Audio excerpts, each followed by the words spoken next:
Mumbai Indians కు పరాజయాలు తప్పటం లేదు. కీలక దశలో మరో మ్యాచ్లోనూ హ్యాండ్సప్ అనేసింది. లో స్కోరింగ్ మ్యాచ్లో చిత్తైంది. లక్నో గడ్డపై సూపర్ జైంట్స్ చేతిలో కంగుతింది.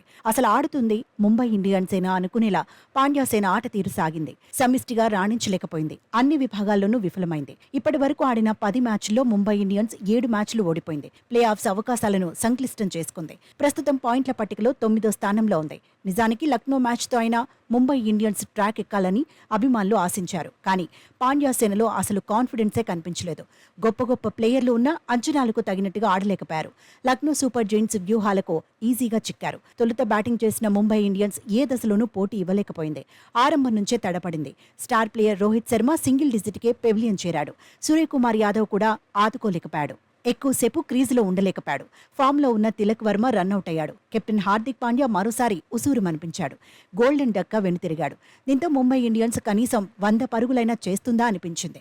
కానీ ఇషాన్ కిషన్, నేహాల్ వధేరా, టిమ్ డేవిడ్ తమ వంతు ప్రయత్నం చేశారు. దీంతో ముంబై ఇండియన్స్ 7 వికెట్లకు 144 పరుగులు చేయగలిగింది. నేహాల్ వధేరా 46 పరుగులతో టాప్ స్కోరర్గా నిలిచాడు.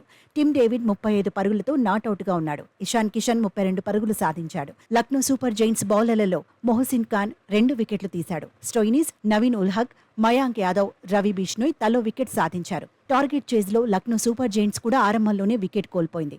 కేఎల్ రాహుల్, స్టోయినిస్ నిలకడగా బ్యాటింగ్ చేశారు. 2వ వికెట్కు 58 పరుగులు జోడించాక రాహుల్ పెవిలియన్ చేరాడు. రాహుల్ 28 పరుగులు సాధించాడు. స్టోయినిస్ మాత్రం కాన్ఫిడెంట్గా బ్యాటింగ్ చేశాడు. హాఫ్ సెంచరీ సాధించాడు. అయితే దీపక్ హుడా, స్టోయినిస్ స్వల్ప వ్యవధిలో అవుట్ అయ్యారు.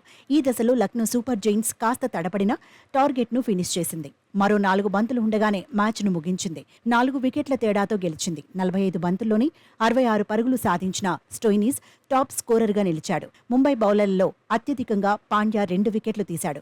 పాండ్యా సేనపై విజయంతో Lucknow super Giants play of దిశగా మరో అడుగు వేసింది.